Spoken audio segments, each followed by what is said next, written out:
नमस्कार, स्वागत है आपका हमारे चैनल नेक्स्ट नाइन स्पिरिचुअल में और मैं हूं आपके साथ श्रुति। आज हम अपनी इस रिपोर्ट में बात करने जा रहे हैं कृष्ण लीला की। जैसा कि हमने पिछले वीडियो में कृष्ण लीला की कुछ बातें आपको बताई थी, वहीं आज हम इसमें बताते हैं कि आगे क्या हुआ। इस रिपोर्ट में हम बताने जा रहे हैं कंस ने जब भेजा एक तांत्रिक कागासुर और मायावी उत्कच। चलिए बताते हैं कि फिर क्या हुआ। बता दें आपको कि पूतना वध के बाद कंस मथुरा के ब्राह्मण पुरोहित श्रीधर तांत्रिक को गोकुल भेजता है। तंत्र विद्याओं में माहिर वह ब्राह्मण किसी तरह गोकुल में दाखिल होता है और फिर उसकी क्या दशा होती है, इस वीडियो में हम आपको बताने जा रहे हैं। जी हाँ, बता दें आपको कि उधर जब कंस को यह पता चलता है कि पूतना का वध हो चुका है, बता दें आपको कि उसको जब पता चलता है कि पूतना का वध हो गया तो वह अपने सभी मंत्रीगणों के साथ चर्चा करता है। चाणूर कहता है कि यह वही बालक है जिसकी हमें खोज है, क्योंकि यह बात पूतना की मृत्यु से सिद्ध हो चुकी है। जो उस हलाहल विष को पीकर भी जीवित रहा, वह कोई साधारण बालक नहीं हो सकता। फिर कंस एक और मायावी राक्षस को भेजने की बात करता है और चाणूर से कहता है कि कल प्रातः तक उस मायावी को मेरे सामने उपस्थित करना।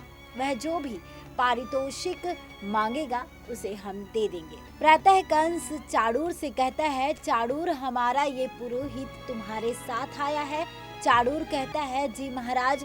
फिर कंस कहता है कि परंतु तुम तो उसे लाने वाले थे जो गोकुल जाकर उस नंद पुत्र की हत्या का बेड़ा उठाएगा। चाणूर, तुम जानते हो हमें जिसका नाश करना है वह कोई साधारण बालक नहीं है। ये ब्राह्मण वहां जाकर क्या करेगा? उसके लिए किसी शक्तिशाली दैत्य को भेजो। इस बेचारे ब्राह्मण से क्या होगा? तब बता दे आपको कि तब श्रीधर नाम का वह पुरोहित कहता है कि ब्राह्मण बेचारा नहीं होता। मैं मंत्र तंत्र इत्यादि विद्या में पारंगत हूँ। मैं शुक्राचार्य का मानसिक महाबली चाणूर हमारी शक्ति को जानते हैं। फिर कंस कहता है कि जो कोई ये कार्य करेगा उसे हम मुंह मांगा पारितोषिक देंगे।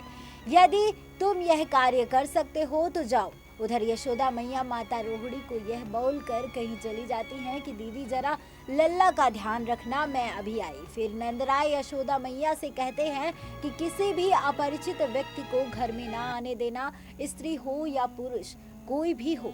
नंद जी माता यशोदा से ऐसा बोल ही रहे थे कि तभी कंस का वह पुरोहित गरीब फटेहाल ब्राह्मण बनकर नंद के द्वार पर भिक्षा मांगने लगता है।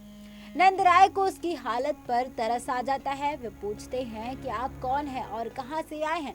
इस पर वह कहता है कि ब्राह्मण हूँ, बाड़ासुर की नगरी से आया हूँ और 2 दिन से भूखा हूँ। फिर नंदराय जी कहते हैं, परंतु रास्ते में मथुरा नगरी तो थी। तब वह कहता है कि हाँ, परंतु वहाँ ब्राह्मण और गौ का सत्कार कोई नहीं करता। वो अधर्म की नगरी हो गई है। गोकुल धर्म की नगरी है। यदि हमारे एकादशी व्रत का पारायण आपके घर में हो जाए तो ब्राह्मण आशीर्वाद देगा, आपका पुत्र चिरंजीवी हो जाएगा। यह सुनकर यशोदा मैया और नंदराय जी प्रसन्न हो जाते हैं। फिर नंदराय कहते हैं कि यशोदा, इन्हें भीतर ले जाओ और इन्हें भोजन कराकर तृप्त करो। भोजन के पश्चात इन्हें दक्षिणा भी देना। यह कहकर नंदराय बाहर चले जाते हैं और माता यशोदा उस छद्म ब्राह्मण को घर के अंदर ले जाती है।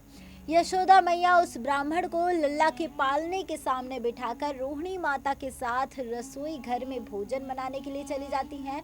फिर वह पुरोहित पालने में लेटे बालकृष्ण को देखकर ओम नमः शिवाय का जाप करने लगा है। बालकृष्ण उसे देखकर मुस्कुराते हैं। पास में ही दाऊ भैया भी दूसरे पालने में सोए रहते हैं। फिर वह पुरोहित मन ही मन अपनी तांत्रिक शक्तियों को जगाना प्रारंभ कर देता है। यह देखकर पालने में लेटे बालकृष्ण दूसरे पालने में लेटे दाऊ भैया को मानसिक रूप से कहते हैं, दाऊ भैया। कहते हैं, हाँ भैया। बता दें कि जैसे वो कहते हैं मानसिक रूप से दाऊ भैया कहते हैं हाँ भैया, तब बाल कृष्ण कहते हैं इसका क्या करें। तब दाऊ भैया कहते हैं आप बताओ। इस पर बाल कृष्ण कहते हैं कि पूतना तो नकली ब्राह्मणी बनकर आई थी, परंतु ये तो सचमुच का ब्राह्मण है।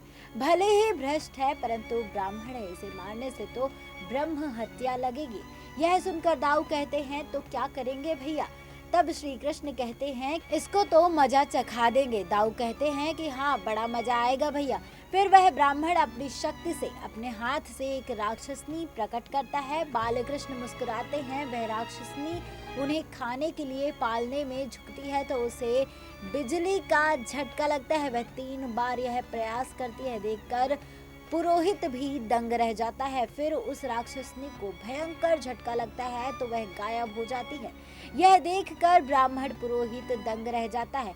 फिर वह खुद ही बालकृष्ण के पास जाकर एक हाथ से उसको मारने का प्रयास करता है। तब उसे भी जोर का बिजली का झटका लगता है, जिसके चलते वह चीखने लगता है और उसका एक हाथ टेढ़ा होकर काम करना बंद कर देता है। तब वह दूसरे हाथ से बालकृष्ण को मारने का प्रयास करता है, लेकिन बिजली के झटके से उसके दूसरे हाथ का भी यही हाल हो जाता है। फिर वह अपना मुंह ले जाता है, लेकिन वह भी बिजली का झटका खाकर टेढ़ा हो जाता है। तब दाऊ भैया अपने चमत्कार से गणेश जी के गले की मोतियों की माला निकालकर उसकी कमर में लटका देते हैं। बालकृष्ण ऊपर से माखन की मटकी उसके सिर पर गिराकर फोड़ देते हैं। वह माखन में नहा लेता है। तभी वहां रोहिणी और यशोदा मैया आ जाती हैं। ब्राह्मण का यह हाल देखकर वह दोनों हंसने लगती हैं। यशोदा मैया कहती हैं ये क्या किया आपने। तभी रोहिणी देखती है कि इसकी कमर में तो मोतियों की माला बंधी है।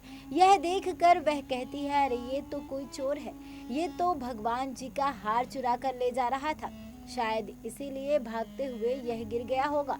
पालने में लेटे बालकृष्ण मुस्कुराते रहते हैं। यशोदा मैया कहती है छी ब्राह्मण देवता ऐसा नीच कार्य क्यों किया। लेकिन वह ब्राह्मण मुंह टेढ़ा होने के कारण कुछ बोल ही नहीं पाता है और भयभीत होकर सभी को देखता रहता है। तभी रोहिणी माता चिल्लाती है चोर चोर चोर। सभी लोग इकट्ठे होकर इसकी धुलाई कर देते हैं। तभी वहां नंदराय जी पहुंचकर उसे छुड़ाते हैं। तब नंदराय जी कहते हैं कि यह बहुत दुखी और भूखा था, धन को देखकर इसका मन डोल गया होगा। यह ब्राह्मण है, इसे छोड़ दो, जाने दो, यह सचमुच दया का पात्र है। फिर नंदराय जी उसे मोतियों की माला देकर उसे वहां से जाने देते हैं। वह ब्राह्मण वहां से चला जाता है। वह ब्राह्मण अपना टेढ़ा मेढ़ा शरीर लेकर अपने घर पहुंचता है, जहां शुक्राचार्य की मूर्ति में से स्वयं शुक्राचार्य प्रकट होकर कहते हैं कि अरे मूर्ख, अपने किए का फल पाकर अब क्यों पछता रहा है। जब तूने एक नन्हे शिशु की हत्या का संकल्प किया था तो उसी क्षण तू ब्राह्मण पद से गिरकर चांडाल हो गया था। तूने मुझे अपना गुरु माना लेकिन मेरे आदर्श को नहीं माना। मैं दैत्यों का गुरु हूँ लेकिन मैंने उनके पाप कर्म में कभी भी साथ नहीं दिया। पापी, तूने तो ब्राह्मणों को लज्जित कर दिया है। ऐसा कहकर शुक्राचार्य जी अदृश्य हो जाते हैं। फिर नारद जी प्रकट होते हैं और कहते हैं तुम भले ही भ्रष्ट ब्राह्मण थे, फिर भी ब्राह्मण समझकर प्रभु ने तुम्हारे प्राण नहीं लिए, तुम्हें जीवित छोड़ दिया ताकि पश्चाताप की अग्नि में जल जल कर तुम इसी जन्म में शुद्ध हो जाओ। अब तुम हिमालय में जाकर प्रभु के बाल रूप का ध्यान करो। समय आने पर तुम्हारे बोलने की शक्ति पुनः प्राप्त हो जाएगी, लेकिन इस जन्म में तुम अपनी जीवा से सिर्फ प्रभु की स्तुति ही कर सकते हो। यह कहकर नारद जी अदृश्य हो जाते हैं। कंस को यह बात पता चलती है कि ब्राह्मण श्रीधर भी असफल हो गया। वह फिर कागासुर को आदेश देता है कि जाओ अपनी तीखी चोंच से उस बालक के टुकड़े टुकड़े कर डालो। कागासुर कहता है जो आज्ञा महाराज। ऐसा कहकर वह आकाश में उड़ जाता है और गोकुल पहुंच जाता है। श्री कृष्ण पालने में उसे मुस्कुरा रहे होते हैं। कागासुर वहां पहुंचकर अपनी चोंच में से तरह तरह की मायावी शक्तियां छोड़ता है, जैसे आग, जल, धुआं इत्यादि। लेकिन श्री कृष्ण पालने में मुस्कुराते रहते हैं। फिर कागासुर अपनी चोंच से बालकृष्ण को उठाने का प्रयास करता है, लेकिन प्रभु उसे अपनी माया से उठाकर कंस के चरणों में फेंक देते हैं। कंस यह देखकर आश्चर्य करता है। वह चाणूर से कहता है कि चाणूर एक से एक मायावी, सभी उसके सामने शक्तिहीन हो गए। चाणूर उस नन्हे से बालक ने कागासुर को यहाँ फेंक कर हमें बहुत बड़ी चुनौती दी है। तभी कंस का एक मित्र वहां आ जाता है। वह अदृश्य मित्र रहता है जो दिखाई नहीं देता, लेकिन उसकी आवाज सुनाई देती है, जिसका नाम उत्कच रहता है। कंस कहता है, उत्कच तुम बहुत सही समय पर आए हो। उत्कच बोलता है, उसे तो मैं समाप्त करूंगा। वह कहता है कि आज ही सूर्यास्त से पहले ही मैं आपके शत्रु का नाश कर दूंगा। आप उत्सव की तैयारी करें मित्र। अदृश्य लेकिन ना दिखाई देने वाला उत्कच गोकुल पहुंच जाता है और वहां वह नन्हे बालक को पालने में देखता है। उस वक्त श्री कृष्ण आंगन में पालने में खेलते रहते हैं। जी हाँ, बता दें आपको कि आंगन में पालने में खेलते रहते हैं। बालक कृष्ण उसे देखकर मुस्कुराते हैं। उत्कच एक बैलगाड़ी हुए को सरकाते धीरे धीरे श्री कृष्ण के पास लाता है। बता दें कि ये पूरी जानकारी हमें वेबसाइट्स और अन्य जगहों से प्राप्त हुई है। ये जानकारी आपको कैसी लगी, आप हमें कमेंट बॉक्स में कमेंट कर जरूर बताएं।